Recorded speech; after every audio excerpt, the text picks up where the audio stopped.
Rashid.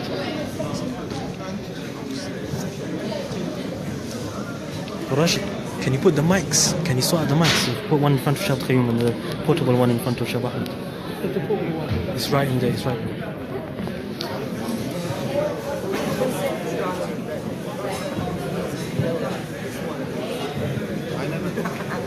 Brothers and sisters, we're starting in 1 minute. So anyone want to grab? Actually, don't grab anything. Down the trouble.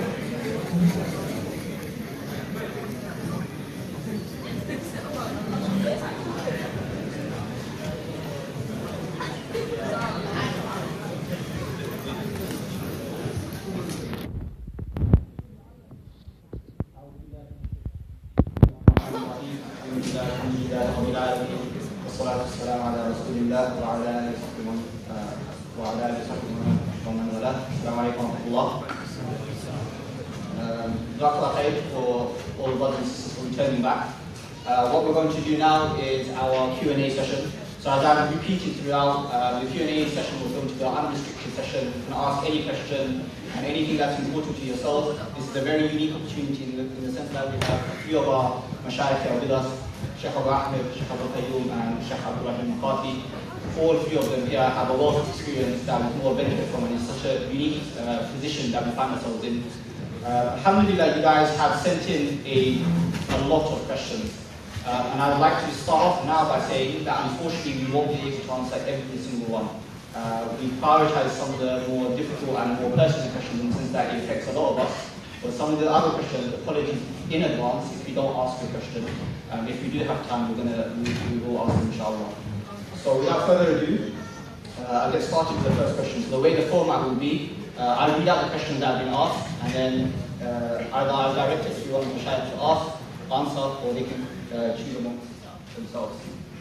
Okay, so the first question, the first set of questions, these are three questions which are all related to parents and dealing with one's parents. So, what I'll do, I'll just quickly read them out.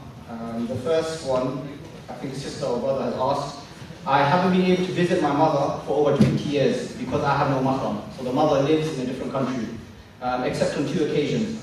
How can I be a better daughter to her?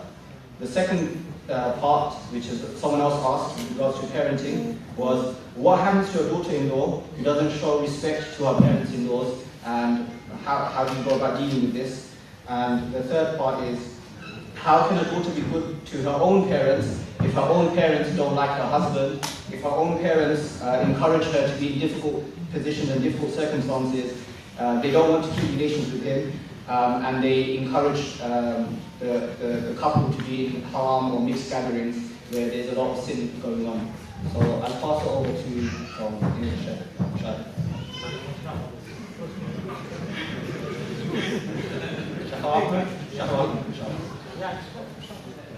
It's to do with parenting. So to summarize, how do you deal with difficult parents and in-laws in particular as well?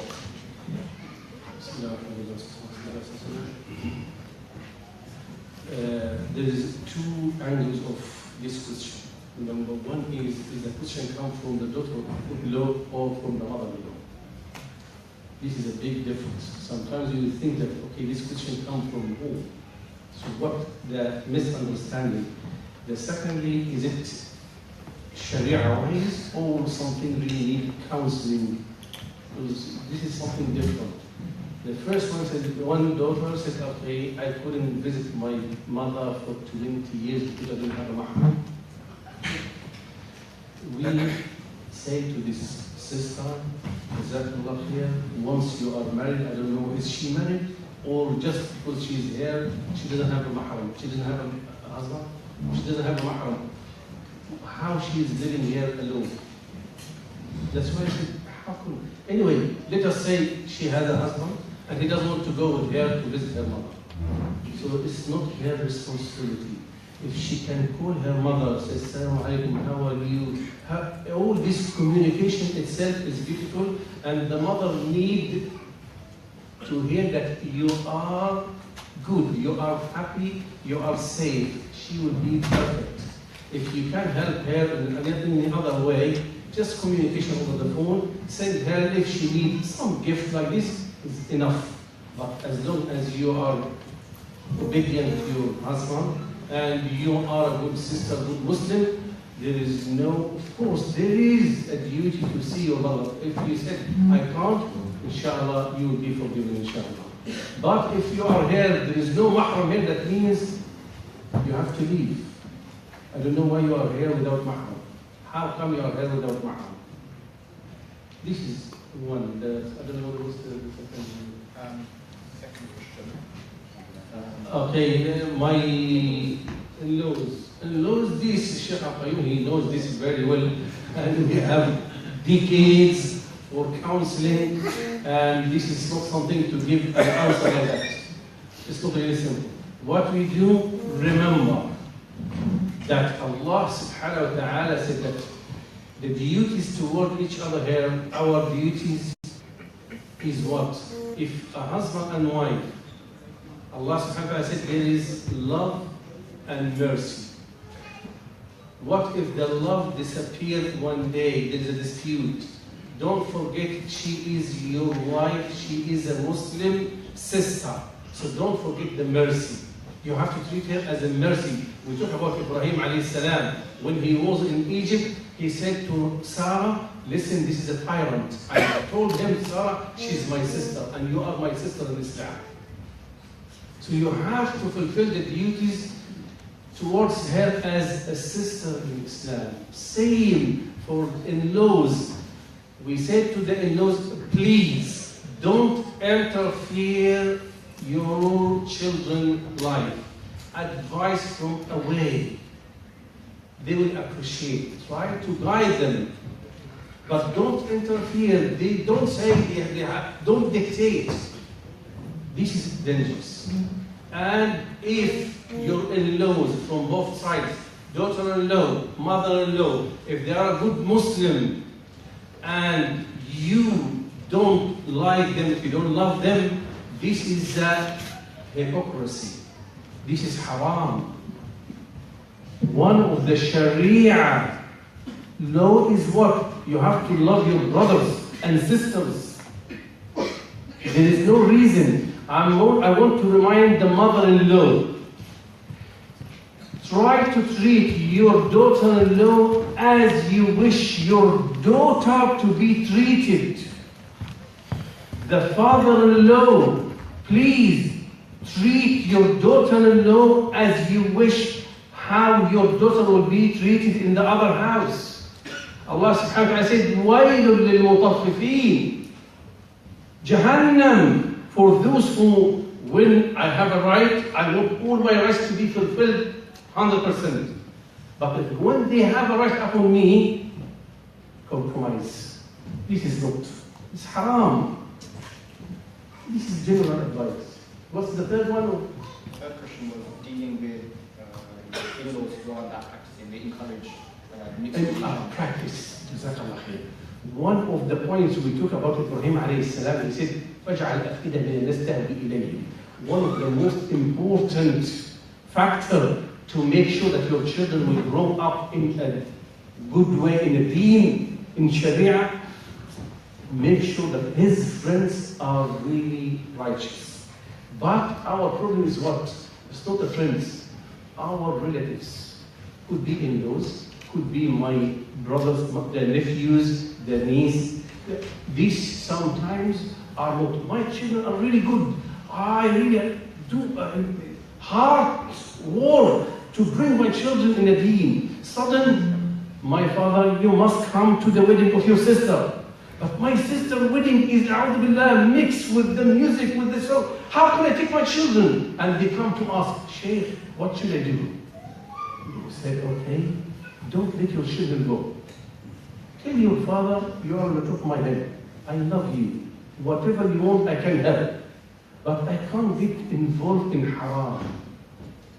Nicely, I'm really sorry. This is my responsibility. Allah will ask me about my children. So if the in-laws, they don't practice, be like Allah subhanahu wa ta'ala said that. Be good to them, but don't get involved in any haram practice. Again, this is general advice. It's very important. You can't take your children to your brother and your nephews, you know, all their time, browsing in haram. So your children, you had long time to bring them up in the deen. Suddenly in one day, they mix with their cousins, they come back a different people. So you have that. I'm sorry I can't do this. Is that enough? We move on to our next question. Next question for Sheikh Tayyib. Quick answer, inshallah. So one woman, she took a divorce through the courts, and I think this happened after her husband was in jail because her husband was physically violent with her. He probably doesn't know about this divorce that she took to court. She wants to know if the divorce is valid. So the husband was physically violent to her, he's in jail now. She took a divorce through the courts. She wants to know, is this divorce through the courts valid or not? Okay. بسم الله الرحمن الرحيم الحمد لله رب العالمين والصلاة والسلام على أشرف الأنبياء وسيد المرسلين نبينا محمد وعلى آله وصحبه أجمعين. Welcome, brothers and sisters, and congratulations for coming to this event today. Alhamdulillah, it is such a sacrifice of your valuable time and utilize it for the very good cause. Alhamdulillah, this presence and before Salah is more, I believe.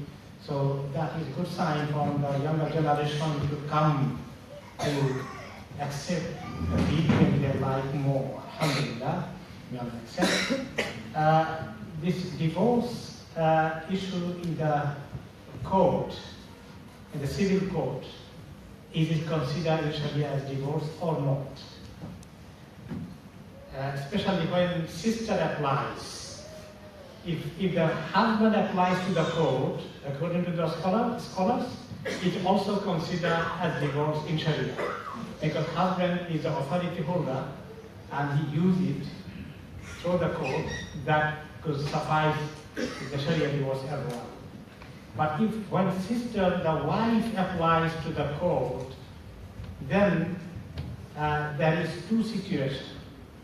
When court writes to him, he's agreeing on this divorce.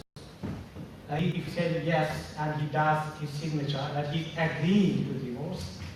There is a status of that. And in some cases, he doesn't respond, and he doesn't agree. And of course, in the end, court will be giving decree according to her application that civil divorce is done. This is another status.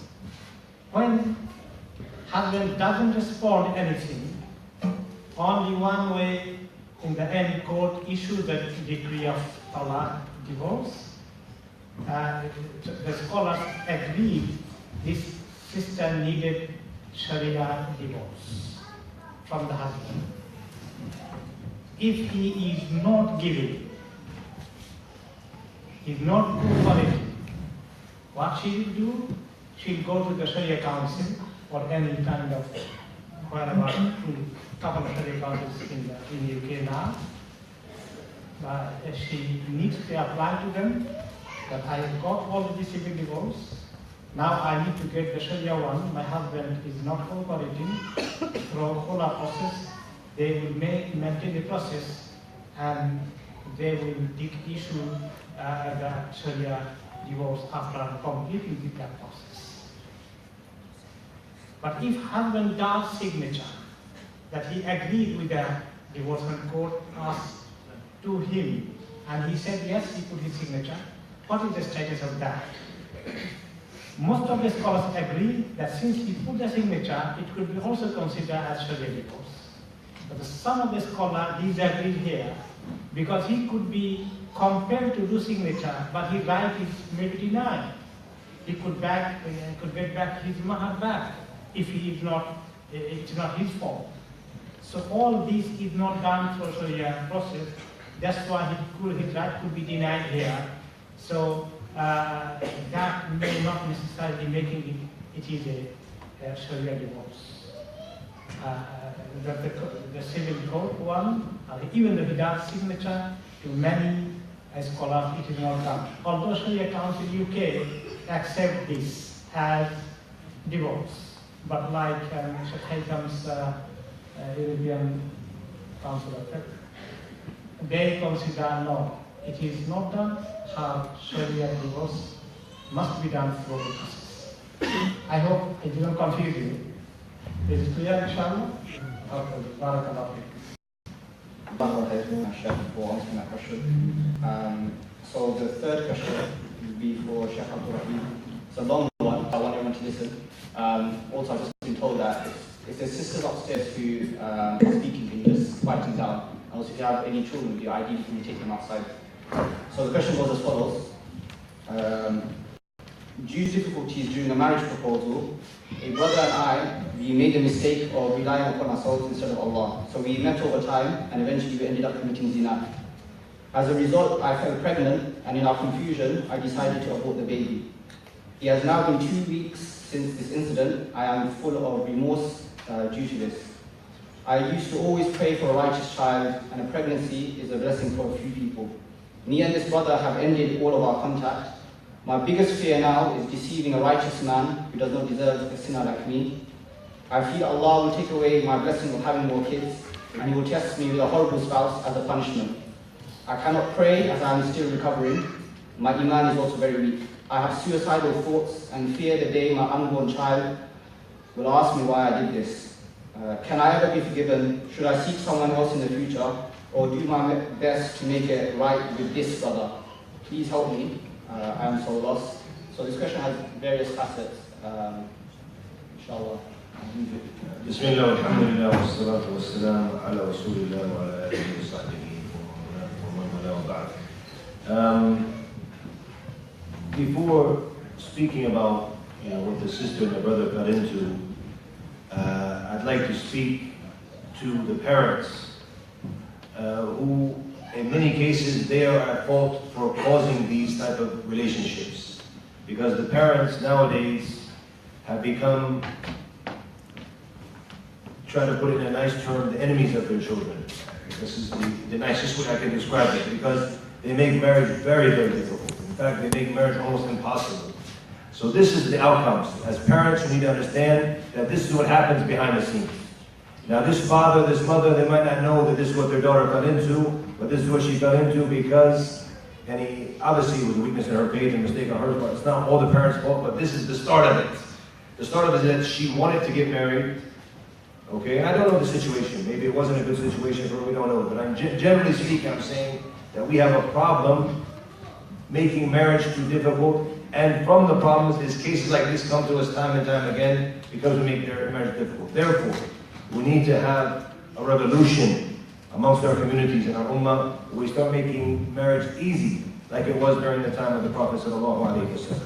Then to this particular case, obviously, no doubt that this sister and this brother, they have committed a grave sin by falling into haram in their relationship together, and obviously by aborting this young baby, obviously that was another sin. However, now that it's happened, alhamdulillah, from the good signs, and what she said is the remorse that she has found inside, and this is a good sign, inshallah, that she knows what she has done wrong and she has repented. And my advice to her is to keep repenting with sincere repentance and remorse to Allah subhanahu wa ta'ala. And obviously, you have the intention to never return to this again. And from the good signs as well is that, alhamdulillah, her and the brother, they cut off the relationship that they had and they're no longer communicating.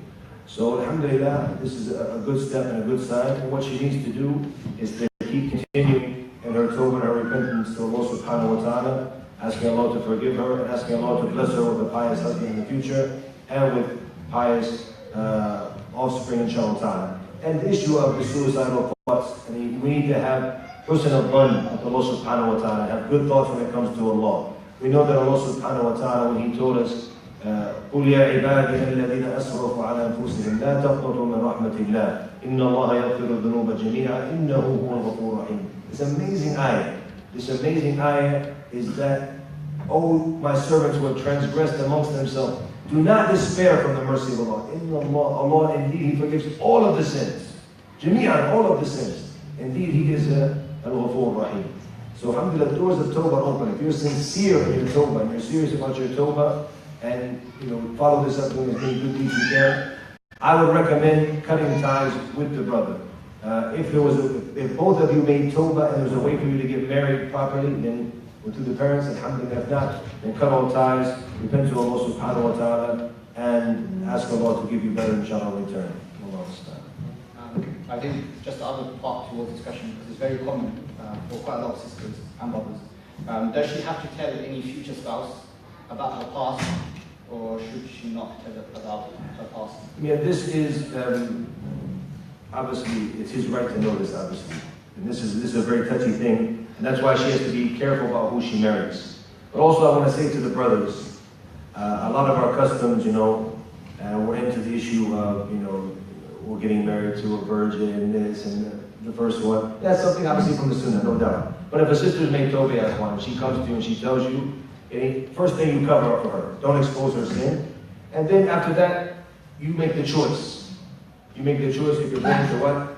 If you're going to continue with her or not. But definitely don't expose her sin. She could tell him after things go, look, I fell into something in the past. She doesn't go all the details in the beginning. But say, look, this is happening. Because he's going to find out later, this is the problem. He's going to find out that she, obviously has done something in the past later. So he tells her that the key thing is the brother doesn't expose her. And if he can accept it, he can get ajr inshallah ta'ala. And if she's somebody who's truly repentant and is becoming, she's pious in herself, alhamdulillah, that will be the situation for them. And it's fun. These stories, like the brother said, it's very common. And Sheikh Abdul Qayyum, Sheikh Muhammad, they all know that, a lot of times the counseling that comes to us, this stuff happens all the time. So we don't talk about it publicly. The person that's come now, it happens more often than you might think. And one of the main reasons goes back to the marriage being made so difficult. So Shaitan gets them. You see, now he didn't get them in the beginning. They wanted to do it in the halal way, but Allah understands. This is what happened.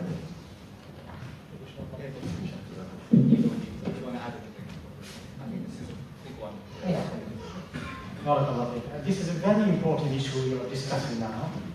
Let me I give you today's experience with a case. We have to go through these cases every week, so many, over 2 months of time. I got a phone call. I don't keep the full identity of them. The brother say, I work in somewhere, and my colleague is a female colleague. We are Muslim. She is very practicing. Alhamdulillah, I like her, and she liked me, all this, okay? Then they are thinking to get married, and her parents' side, in the end, probably not so easily, in the end they agreed in this marriage, but the brother's side, his parents are not agreeing. So he called me. I thought he's only calling me, that sister is not with him.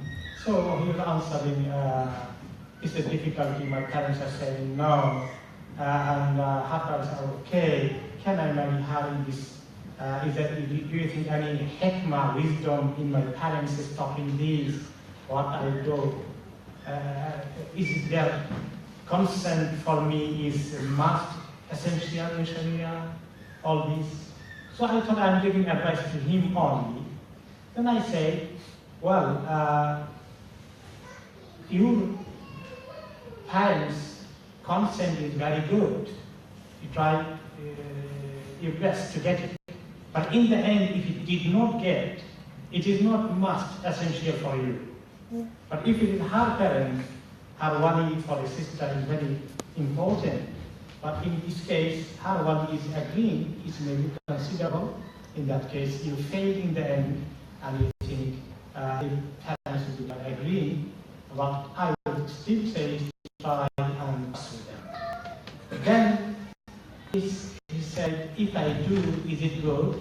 I said, good means what? You are allowed in Sharia, but you are missing the best one. If in the beginning you did something mistake, that is my point maybe. Now why you are approaching to each other? This is a wrong approach. It should go to her only. If before you get emotional, expressing all this between you and her and agreeing, and then going to them and they say no, you are in difficulty. Okay? So then he's telling me, so it's not good way, then I go ahead with this marriage. Then this is he was almost taking from me that I could say no, it is maybe not good. Then I realized she is in teleconference with him, and now she is telling me, what is wrong here? we did like each other, but we did not do anything wrong, and my parents are happy and agreeing. So if he's not Sharia, must and essential in the Sharia, why? What is wrong here? You see, that means if I say nothing wrong, then everybody does, we say, MashaAllah, this is, we miss the Sharia process.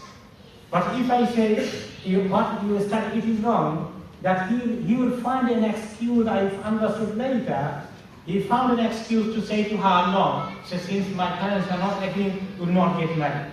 That's expecting from me to give him answer. You see that? After all this time, he has given her hope.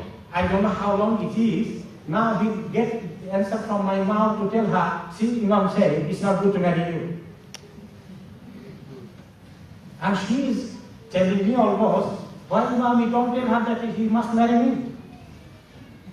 He said, this is the dilemma, this is a problem. Brothers and sisters, please, for the sake of Allah, don't do this. It is in many cases, dozens of cases come to us, that they are having understanding, either they're studying together, or they're working together, and they create an understanding, and they are, mashallah, in the peak of their understanding, and they mature their understanding, and they agree to, committed to each other, then come into the parents, and they say, no, it's difficult, become very difficult. This is the wrong path to choose, please. If you think somebody you like, don't go next step towards her directly, or towards him directly, no. Then you only go straight into the wali. If they consider, that's fine. But if they don't consider, don't go through any kind of emotional expression, this and that, and yourself is communicating with each other. This is the wrong path. May Allah guide all of us, all of us.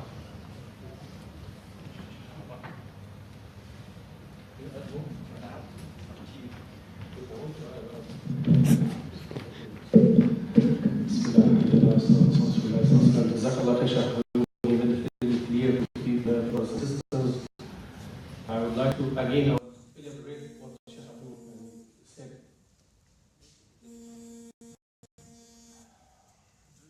When Sheikh Abu said that it is really massive truth that is hurts this community, like this Muslim community. In the time of the Prophet ﷺ, they said, the rules, Sharia rule, the punishment, and okay, this punishment, what happened? How many stories we heard in the time of the Prophet ﷺ? Over all these decades, it was one case. One case, and how much they regret. They didn't come to the Prophet ﷺ and said, oh Prophet ﷺ, this is the reality. Find a solution for us. No, they came to say, Ya Rasulullah, tahhirni, purify me. I'm not good. I need to get the rule now. I want to go to Allah pure. Not to come to the Prophet ﷺ. Please find a solution to live together. Find a solution to be normal. Justify what we did. Let us think like this. Or Prophet, just find a way to justify what we did and just to be accepted in the community. It is not the case. They came to the Prophet ﷺ, purify me. And the Prophet ﷺ said, go away from me, go away, maybe Allah will forgive you. As the Shaykh said that Allah already ready to forgive everyone. But those people, they had iman enough to say, no, I want to be safe in the hereafter, not among my community, not to fulfill my desire. This means, when the Shaykh said weakly, that means we have a big problem. Where is our iman? Iman is not there. When any case comes like this, listen, you are in a trouble. Forget about him or her. You are in a trouble. If you die today, you will be in a big trouble. Go back, purify yourself. Fix your relationship with Allah. Strengthen your iman. Then you will decide. One Arab brother, he came to the West. Then he told his dad, oh dad, there is one girl, yeah, she's not a Muslim, but we fall in love. I have to marry her. I said, no, find a Muslim. Then he told her, listen, my dad can't really accept this. You have to be a Muslim. So what's Islam? He said, okay, I will tell you. And he gives some leaflets and give him some books. I said, okay, leave me alone. She said, leave me all this. Leave me alone for 4 months. I want to go through all this to study and find out what Islam. How your father said no until I become Muslim. She read, and he was waiting. Why? Because of his desire. Nothing else. Was waiting until the 4 month. He called her. What happened? She said, listen, Alhamdulillah, I became Muslim. But you are not a Muslim. I can't marry you. Look, this is the way. The way of the brother or sister. I said the brother or sister because they said we are Muslims. Said, listen, go. You might say, okay, but this is harsh. It is not. Ulama said that. Al-Khitab al-Islami, the way to address people depends on who you talk to and where is the situation, the reality, al-waqi', where you are. If you are in a Muslim community and he came, maybe one case, and said, you know, out of my weakness, my nature, I did this, I really regret, and you give him a hope, don't worry, Allah, as a Shaykh said, Allah will forgive and help him until he strengthens Iman, and you see he's regretting. But if you are in the West, don't. Shaykh Abdul Rahim, be harsh with these people. Said, listen, no, you are in trouble. If you die today, you are in a big trouble. Go and study your deen. Go and strengthen your Iman. Go and fix your relation with Allah subhanahu wa ta'ala. Go and regret and cry and do sujood and for a few months. Forget about her until you say, yes, I am now a strong mu'min. I can decide. But in this situation, don't come to me and say, oh, Shaykh, find a justification, find a way to be accepted in the community. It is not. Same like the zuhd or to look after your dunya, where you are. If you are somewhere, people are really in a hard working, you give them encouragement. Listen, don't, some people are really sad, I am, said, listen, no, you have to work hard in this dunya. You have to look after your dunya. You have to look after your family. Because some people, they leave family, why? I'm going to Sabilillah for months. Then, I left my family. Who is going to look after your family? Allah. No, said, excuse me, Allah appointed you to look after them. But if you are in the West, it is materialistic.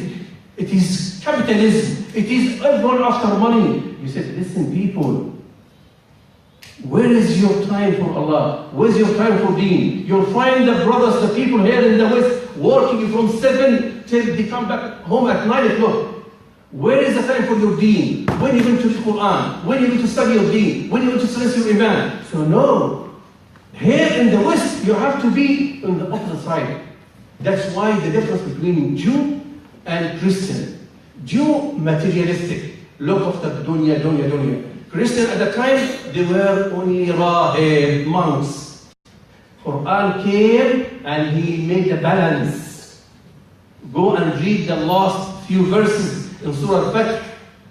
محمد رسول الله والذين معه أشداء على الكفار رحماء تراهم ركعا سجدا يبتغون فضلا من الله سيماهم في وجوههم من أثر السجود ذلك مثلهم في التوراة Allah said the description of Ummah Muhammad, they are worshipping Allah, tahajjud. Why? Because these people only dunya, no deen. But وفي الإنجيل, in the Bible for the Christian, كزرع أخرج شطأه فآزره فاستغلظ فاستوى على سوره. Yes, look after your dunya also. Why? Because the Christian monks in the church only said, no, you have to have the balance here and there. So again, go back, I don't want you to lose the point, is if you are in the West, you have to be harsh for these people. Go back, study your deen, study your iman, then you will decide. Sorry. Exactly. Go to our next question. So I find it very hard to get my husband to pray on time. I personally read Quran. I find it very difficult and draining. And every time with every setback, I see my own dropping. I love my husband a lot. I want us both to get to Jannah. But I am struggling every day when I see him missing his salah and not reciting Quran. What advice do you give dealing with my spouse?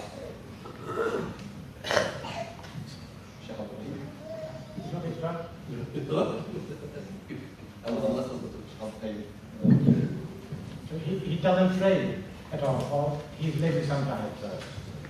Not praying on time. Yeah, not praying on time. He just seems to be very lazy. Alhamdulillah, maybe he's not totally abandoned with Salah. Maybe there is a room for her to consider to make him come into the deen. See, sister, you take him as your dawah target. How you will be working with him?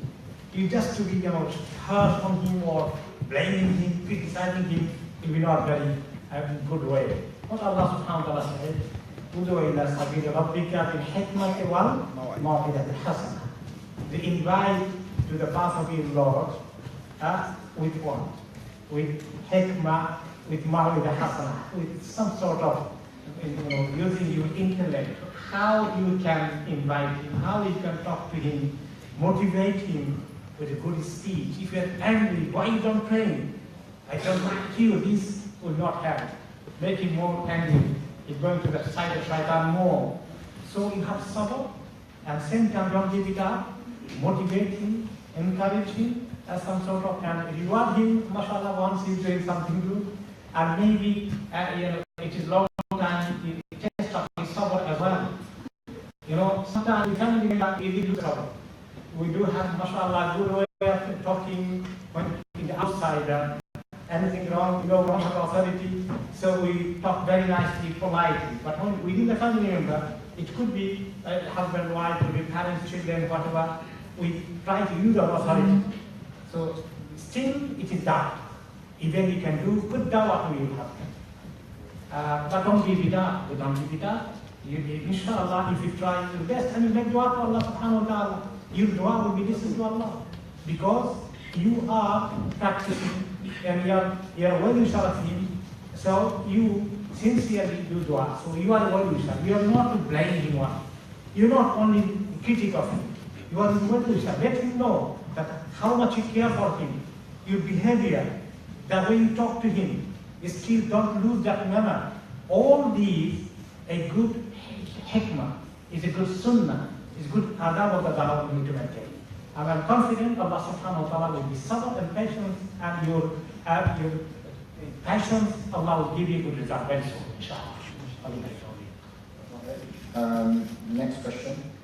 What can someone who suffers from evil eye for 7 years do to help cure it? So a question about ayn or nazar.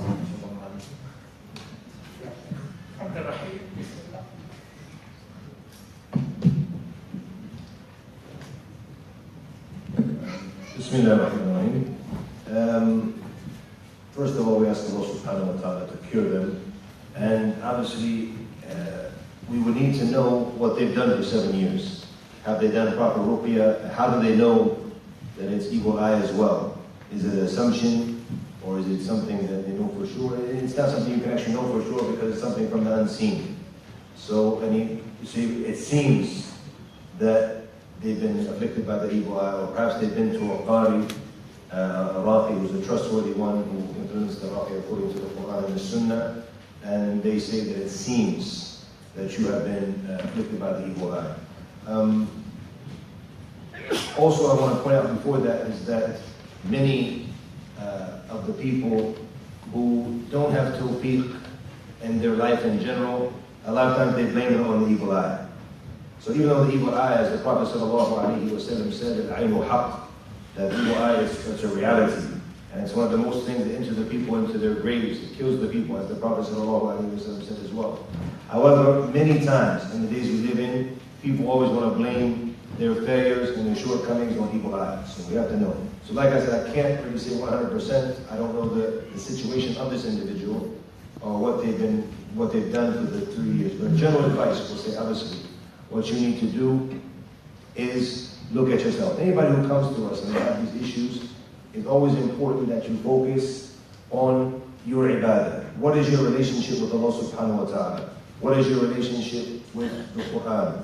What is your relationship with your adhkar? What is your relationship with the Quran?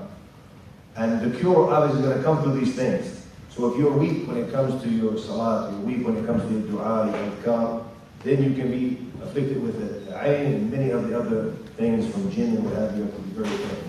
So the key now is if you want to be cured, is that you focus on having a very strong relationship, first of all, with the your salat, with the book of Allah subhanahu wa ta'ala, and with the adhkar, especially the adhkar of the sabah and the masa, the morning and evening adhkar. And then after that, you can do the ruqyah.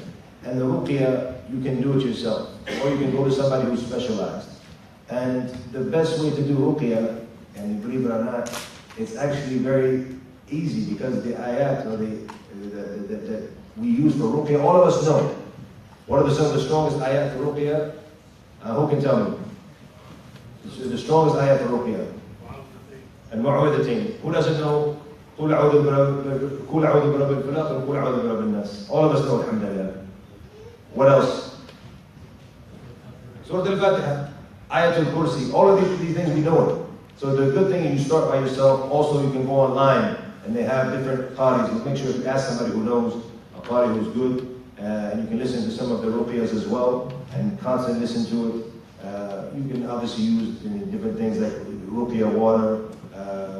You can use the zayt or the oil that has ruqyah, and also you can also use the, what do you call it, the honey and things like that as the shifa as well. All of these things are good. And even better if you know or you assume somebody who was the cause of the evil eye. What is the sunnah? A sunnah that we're always shy to do. But if you, for example, you felt you were afflicted with the evil eye, then you do what? You ask that person to make wudu for you, and you take ghusl from the water of their wudu. That's confirmed in the sunnah of the Prophet sallallahu alaihi wasallam. So alhamdulillah, and then you can learn how to do ruqyah to yourself and do it like we said, inshallah, and Allah will cure you, inshallah. After that, if you can go to a qari or someone who's trustworthy to let them do it for you, but it's always better to start with yourself, inshallah. So unfortunately now we need to close up Q&A. There's still, I know, lots of questions left. I apologize in advance. You can't go through every single one. But can I just ask all our speakers and mashayikh to just give any final sort of nasiha or advice and concluding statements for what the consistency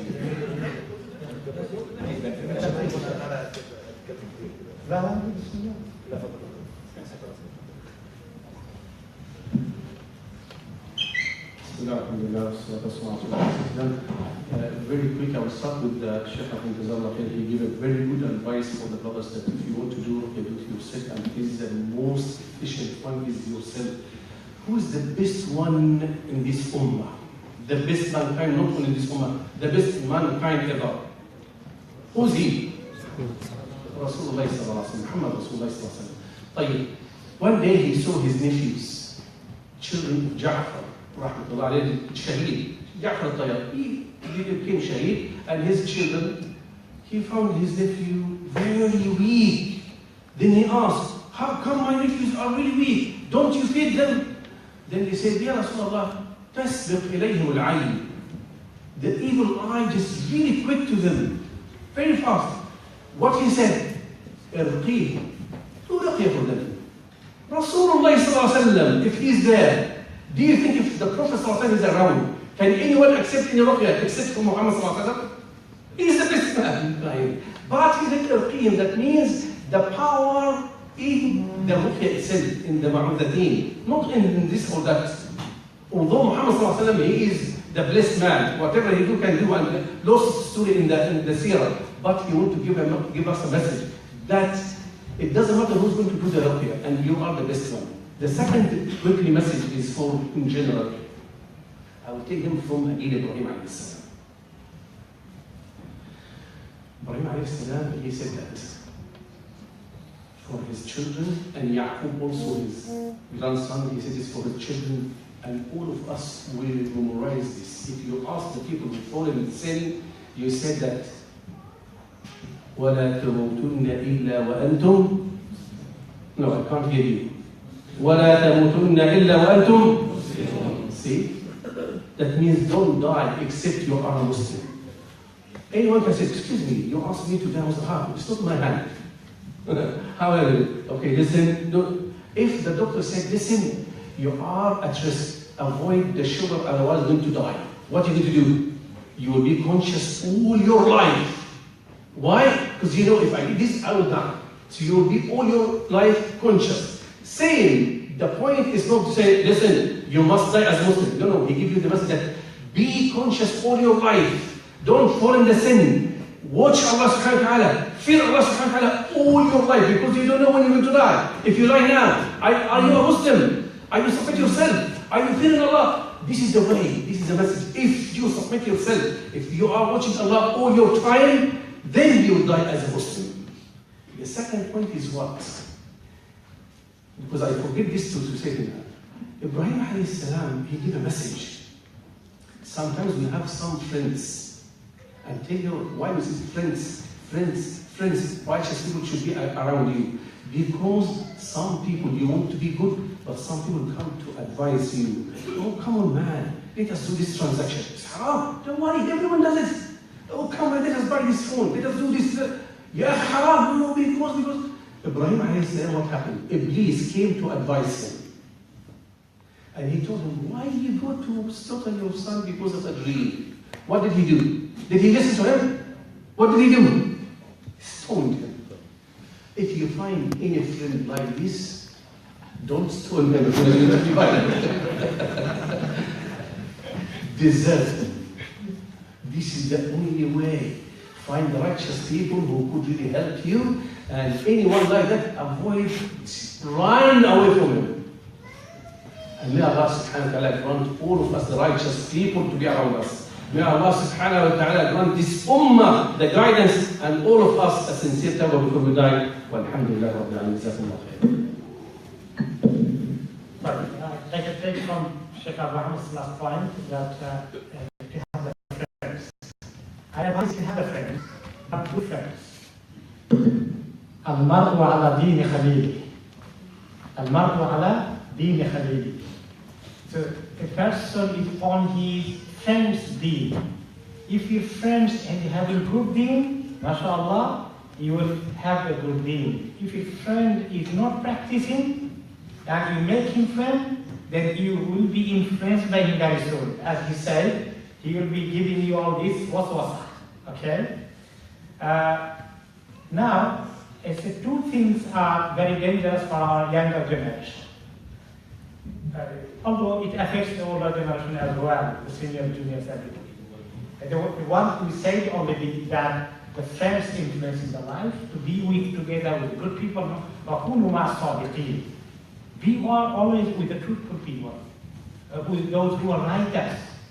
That is motivation. If you see somebody, my friend, mashallah, he prays with intention of, with some sort of focus, concentrating his salah with khushu, and I pray very quickly. So I'm influenced from him, mashallah, this is what I pray very nicely. I don't pray like him.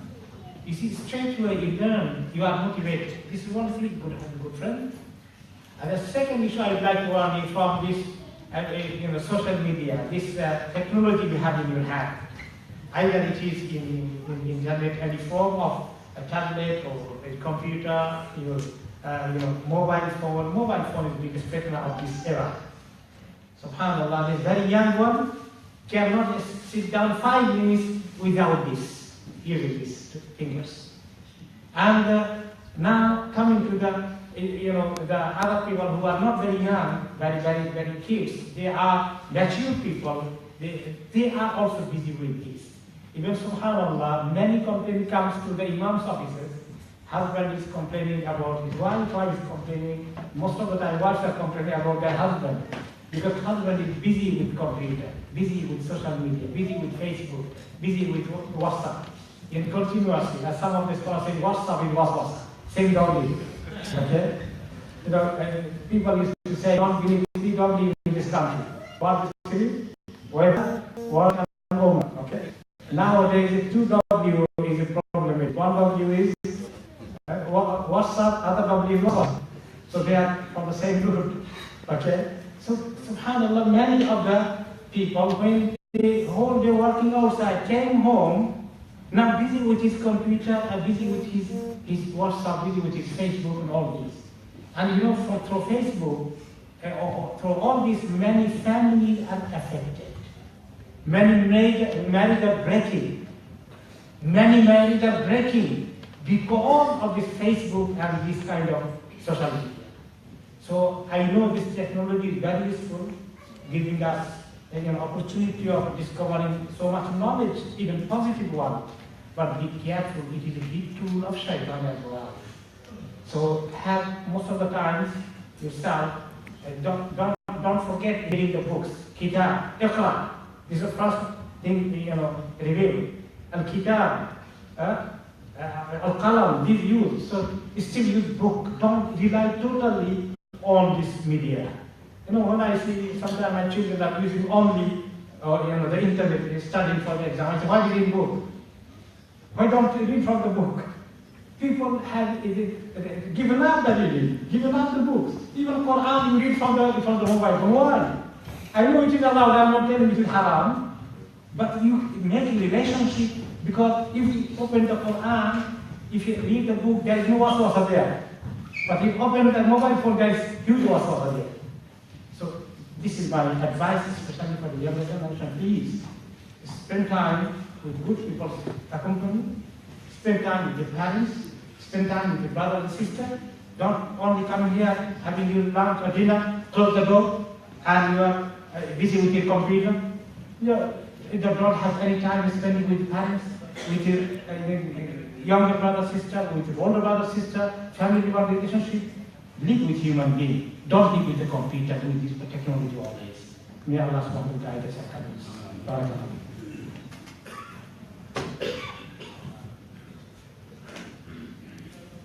Bismillah, alhamdulillah, salatu wassalam ala rasulillah. I would like to add to what Sheikh Abdul Qayyum was saying about the issue of the social media. I think he was pointing at me because I have my 2 phones up here working on them. So it's indirect for me, I think, as well. But I had to answer some questions, though, some da'wah as the Sheikh was answering other questions.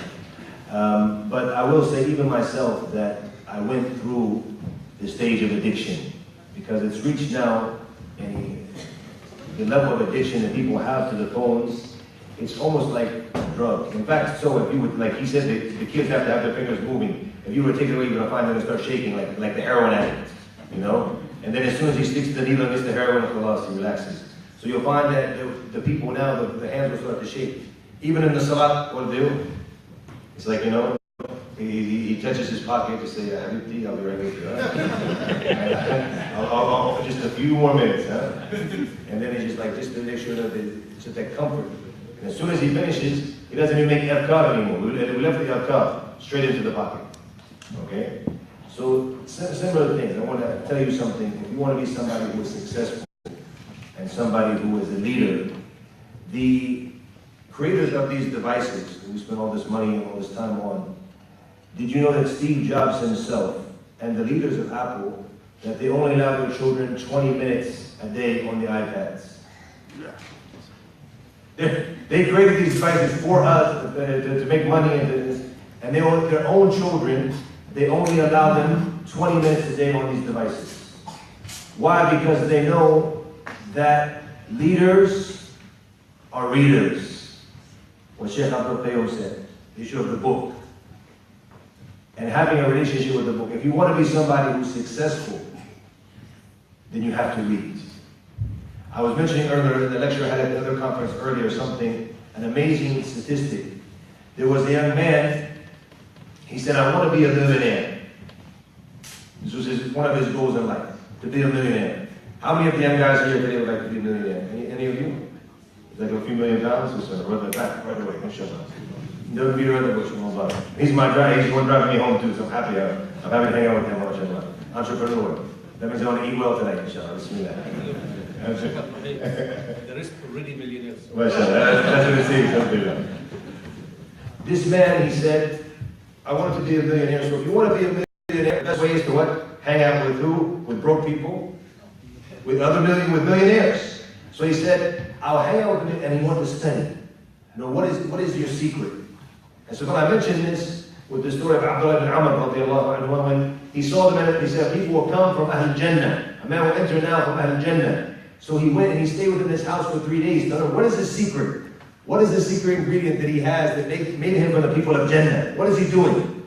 So this young man as well, he's not a Muslim, but he wanted to know what is the secret of these millionaires that made them so successful.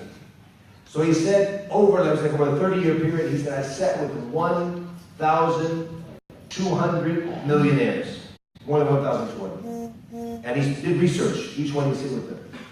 Eventually he became a millionaire himself. He learned some of the tricks of the trade and he became a millionaire. But he didn't leave the research. He kept sitting, opportunity. I met Sheikh Abdul Bayy, mashallah, big millionaire, mashallah, in East London. I sit down with him and I see, what is it that he does? I met another millionaire when I go to West London next week. I sit down with him and I see, what is it that he does? So he said that I found that all of them, the common denominator, the thing that brought them all together, that they all did, there's no difference between not even one of them. He said their love for reading. Their love for reading. All of them are biggies.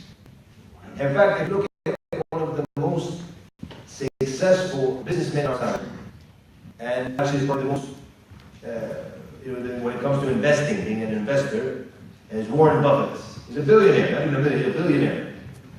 And when you read about his life, he said he reads it every day about 600 pages a day. Just a readaholic, you know? Just reads and reads and reads. Even though he's running all of these businesses, but this is his personal reading, just to better himself. He loves to read.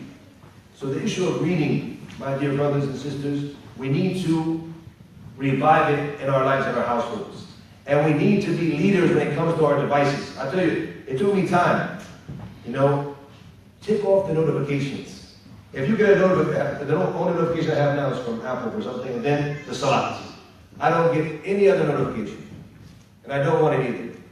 In fact, you say, why do you have two phones? I said, I have two phones because there's too many notifications.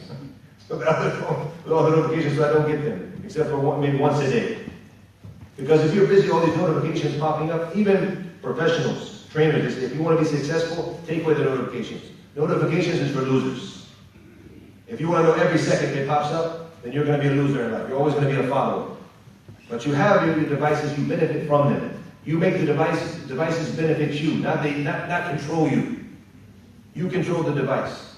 One of the benefits that some of the life coaches say is that if you really want to control your day and control your phone, be strong the first hour of the day. Don't open the phone. Well, at the beginning, it's going to be like the heroin. You're going to go through hell to do it. I tell you, I've been through it myself. And you're like, oh, you just want to check it, you know? But you keep it away from you. Even what I started doing now is when I'm at home, I'll leave it in another room upstairs. And I leave it on silent, and the brothers are upset, they're calling, I got back into reading, alhamdulillah. I had to get away from it. It just took me away from reading. Where I got to, having some knowledge of this now, be able to spread it went back to reading and studying. And then all the time goes down to the devices. So you have to get them away, you have to take things back to the roots. And the successful in the days that we live in, they're not the ones who are on their phones like that. And at one point that I'll end with, my dear brothers and sisters, is the dangers of these devices. If we let them control us and we open up too much in them. The story that we heard about the ones who got into fornication, where did it all start from? If they weren't working together, or even if they were working together, where did it lead to the next step? It's going to start here, on the devices. What's up? As he said, what's up, huh? It starts. And even as the Sheikh mentioned, Sheikh Abdul Bayy mentioned, if you want to go to a sister, you go how? What is the Islamic way? To her wali. And always, when we're at the intermediaries, what do? We make it difficult. They say, I want to speak to this sister on WhatsApp. Ask her some questions. Say, first of all, get the permission from the wali. That's number one. He gave you the permission. The second step is you add someone in the group with you. You make it a WhatsApp group temporary to get to know the sister. Maybe a sister you guys know and trust, a brother, or maybe her wali. And if he doesn't want to be, he can appoint someone else. Meaning there's a third party involved in there. So there's no monkey business. There's no after a few days, so you know what, sister? Why don't we go have a cup of coffee, you know, and then it will be maybe a little bit better. We get to know one another on a closer level. All, you know, peace be lillah. And that's how it starts. But if you have that third party, you can't hold up, oh, red flag. So what you mean coffee, man? No way. You can't do that. So this is these devices, they will lead you like to Jahannam if you let them do it. So they'll ruin your life, take away the real things of value. And the real things of value, where are they? The family. That's why us as parents in the household, we have to take back the family life. Now, when you go to a meal, if they talk about this romantic, go out with the husband and wife out there, you get something behind the children. What is the first thing the husband and wife are doing after dinner? She's on her side. What is that? And you have to take away that, like, now, and well, I tell you, my wife, she's pregnant. When I go to the dinner table, no way, no telephone, nothing. The kids, no iPads, no computers, no nothing. It's like, oh, we shouldn't have done anything like this. But wallahi, you'll find when you, the family ties and the bonds, it's very, very important that you create a balance. In life, it's all about balance. I told Sheikh Abdul Qayyum, I said, the khutbah I gave last time was about the dunya, alhamdulillah. But today, is all in the akhirah, focus on the akhirah, and submitting and surrendering to Allah subhanahu wa ta'ala. So once again, we create the balance, inshallah. May Allah accept from all of us. May Allah subhanahu wa ta'ala make us from those who are leaders in this life, not from the followers, those who implement Islam and those who die upon Islam. May Allah knows best. Allahu alam wa sallallahu wa sallam wa baraka ala Muhammad. Jazakallah khair to our beloved Mashayikh for the final words of advice. Last few points. Jazakallah khair for all of you guys for staying up to this time. May Allah reward you and put barakah in the time and in your lives. Forgive us if we made any mistakes. One thing for myself and all the other brothers who are helping the organizing, we came to realize that this is something we need in the community. These questions, when you go through them, like I said, there's so many questions. We read them and we thought, it's our duty now, we have to continue, and we will continue to do this as long as you keep asking us to do it. As long as you keep supporting us to do this, as long as you want us to do this, we will do this. The Mashayikh are always here. The Mashayikh will give us their time, inshallah. But we need you guys to engage, and also call your friends and other family members to engage as well. So we have programs every week that run. I have notes. So for the brothers, we do a circle every single Friday. It's called the Friday Dust. It happens in East London Mosque in the basement. It happens after Isha Salah. It's open for anyone. Everyone can come. We do different series. We do stories of prophets, Akhirah series, all sorts of different things, history series. So you can come down and spend time together. We have another project called the Youth Forum. This is for secondary school boys. This happens every single Sunday in East London Mosque as well, from 11 o'clock. We also have one for college brothers. This is called the College Forum. This happens alongside the Friday Dars on Fridays after Isha, again downstairs in the basement. And for sisters, we have two projects as well. We have Muslimat in London. So these are for the oldest, elder sisters. This is at 10:30 on Saturdays in the Mariam Centre. And then we have Muslimat Youth. This is for younger sisters, secondary school, college, university. This happens every Friday in the Women's Gallery. You can get more information. But if you need more information, speak to your volunteers. The sisters will be at the back, Muslimat sisters. And for brothers here, the NYN and the Ikhwa brothers will be here as well. Come speak to us, come talk to us. We'll give you more information in regards to the projects and programs that we hold. And again, finally, Jazakallah khair for your attendance and Jazakallah khair for the Mashayikh.